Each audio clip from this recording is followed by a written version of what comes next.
Hello, and welcome to this week's edition of Ask Coach Marie. I'm Marie O'Neill, founder of Padma Life Coaching and your host on this series. This is the place where you ask a question and I give my unique opinion as a life renewal coach, astrologer, and past life regression facilitator. Please know once again that I am not a therapist and I will never tell you what you must do. Each week on Friday, a new video is released with me answering 2 questions from the viewers. In addition to the 2 questions, I talk about various other life renewal topics. So let's get started with the questions for this week. Our first question comes from Tyler, who is in Knoxville, Tennessee. Tyler writes, "What does a person do when they don't fit in anywhere? I'm 25 years old and never felt like I belonged anywhere, not even in my family. I know I'm loved, but no one gets me." Thank you for sending this question in, Tyler.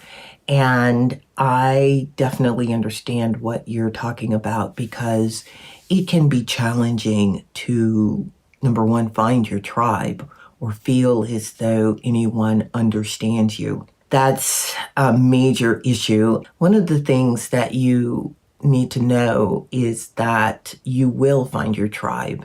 There are people out there who resonate with you. It's just that you just haven't encountered them as of yet. However, you will. With this, as you develop and grow and become, even more mature, you will start to attract these people to you. The key is to make sure that you remain authentic to yourself. Be who you are. That doesn't mean that you don't compromise when you're with other people. It doesn't mean that you don't associate with people who maybe don't get you. It's possible that there can be issues of understanding between people. And if you open up the dialogue to talk to people, explaining your situation or where you're coming from, you'll be amazed at the response that you will get. And if for some reason you're opening up and you're talking about your belief system and who you are, and people still don't get you, or they're arguing with you, or they don't want to hear anything about it, then of course it's time to move on from those people. You really don't want them in your life. Where family is concerned, that's an entirely different story. Now, with family, my belief is that we choose the family that we are born into, and we choose them because they're lessons that we need to be taught and lessons that they need to teach us and experiences that we want to have that the family can help you with. You also said in your note that you know you are loved. That is huge. That means that even though you may not be understood or people don't get you, they still love you, which means they're accepting of who you are. Because it's an impossibility to accept a person for who they are and not love them, especially with family members. So they do love you. You are batting 1,000 with this. So be compassionate with the people who are in your life too, because, maybe you're opening them up to something that they just don't understand. Or maybe your behavior isn't something that they understand, but that doesn't mean that they don't want to understand. So have a conversation with your loved ones and with the friends who are in your life, and just let them know how you feel. And also just know that the people who you have attracted to you are the people who need to be in your life at this time for a particular reason. You will attract more people into your life who will understand you more or be, quote, your tribe. And that said, most of the people you encounter, they're in your life for a reason, and you need to figure out what that reason is. I hope that answers your question. Please send me an email and let me know how you get on. All right, we are going to talk about the Aquarian Age. I'm sure everyone has heard the 5th dimension well, maybe I'm dating myself with that, the song about the Aquarian Age. There has been lots of information written about this, and I just wanted to give you just my take at this time on the Aquarian Age.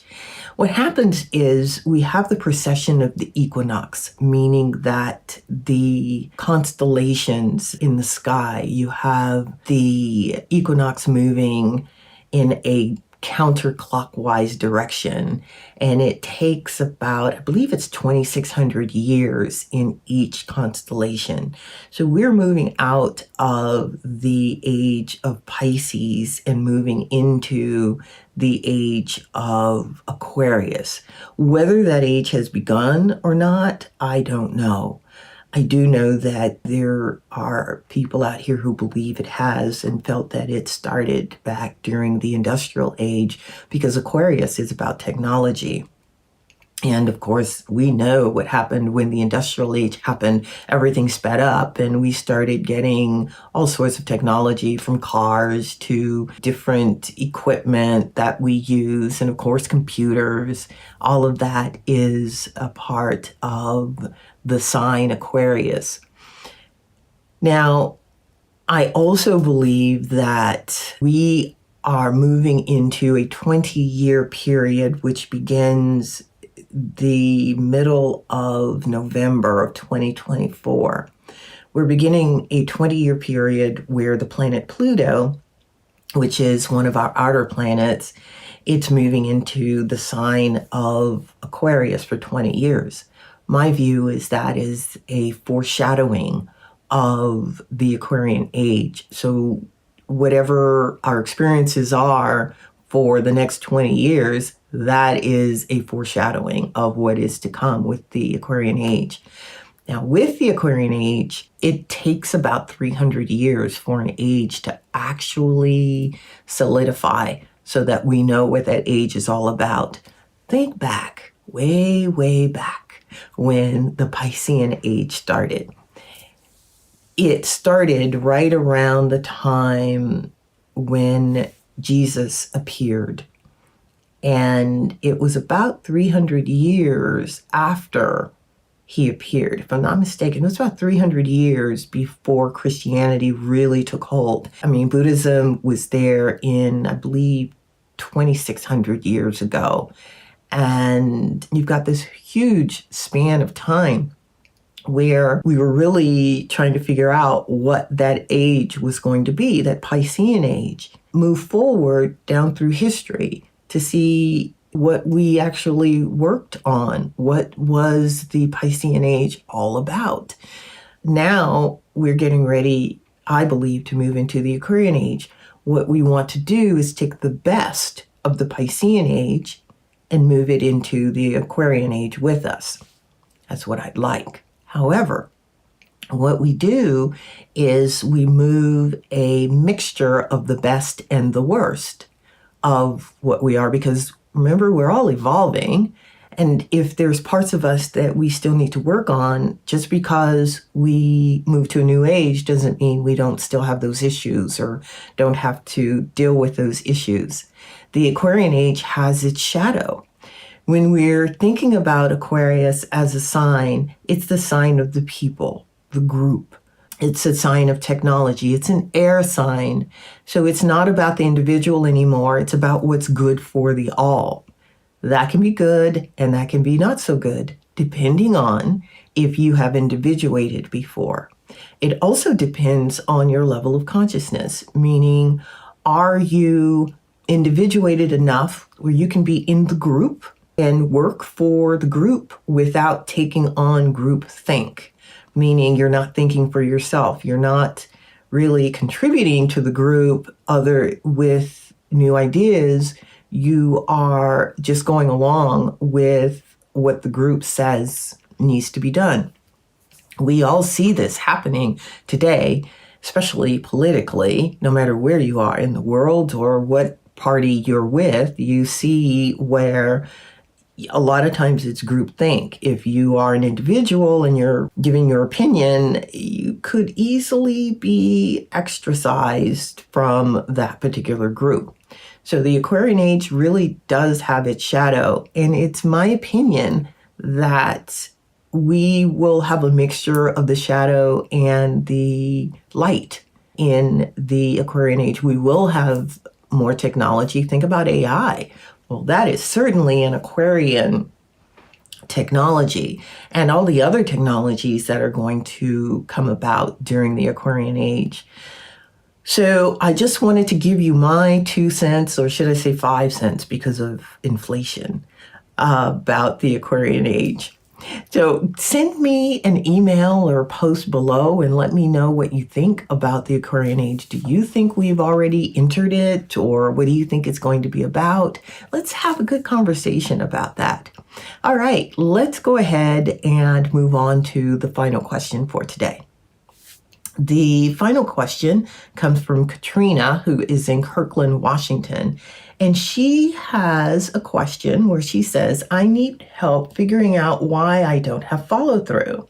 I start projects with good intention, and after a few weeks or several months, I lose the motivation. Do you have any ideas on how I can figure this out? This is a really good question, Katrina. Thank you for sending it in. This is one of those questions that a lot of people have issues with: motivation.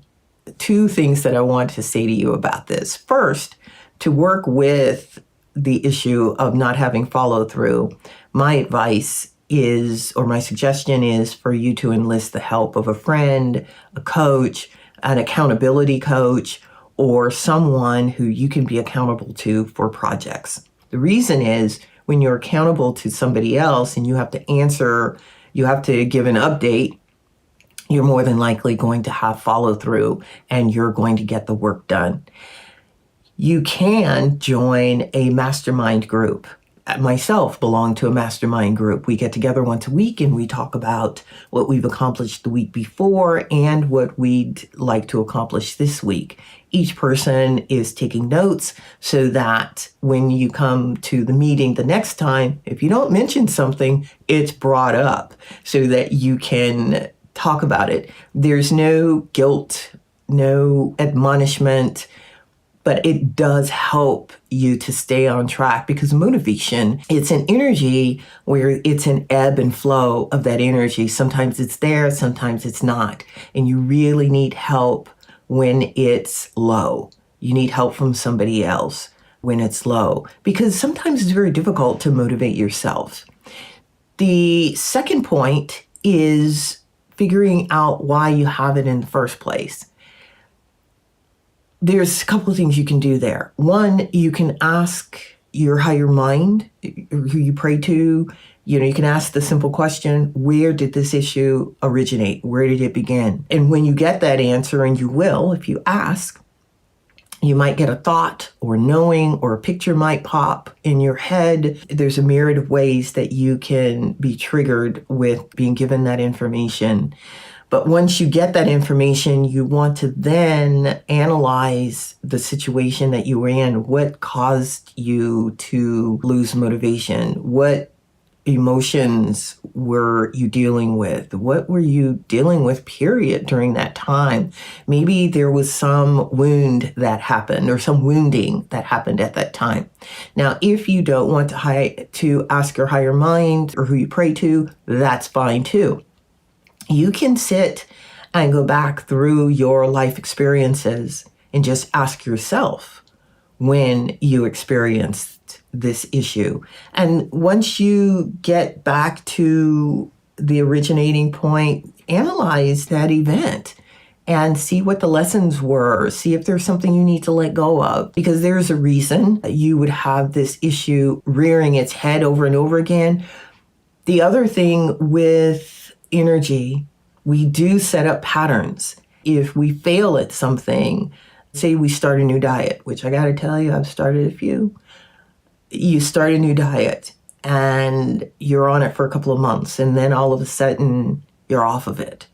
Well, that may happen the next time and the next time, and then you set up a pattern until you figure out, number one, what works for you, but also, I think, enlisting the help of other people and pushing through that pattern. Basically, everything I'm telling you today, or most of what I'm telling you today, except for figuring out where it started, is helping you to move through that pattern that you've set up, because it's just like a river or a creek. The water finds the least resistance. So it finds that worn pattern between the land, and it just goes that route consistently. If you want it diverted some other way, then you're going to have to consciously do that. So anyway, I hope that answers your question.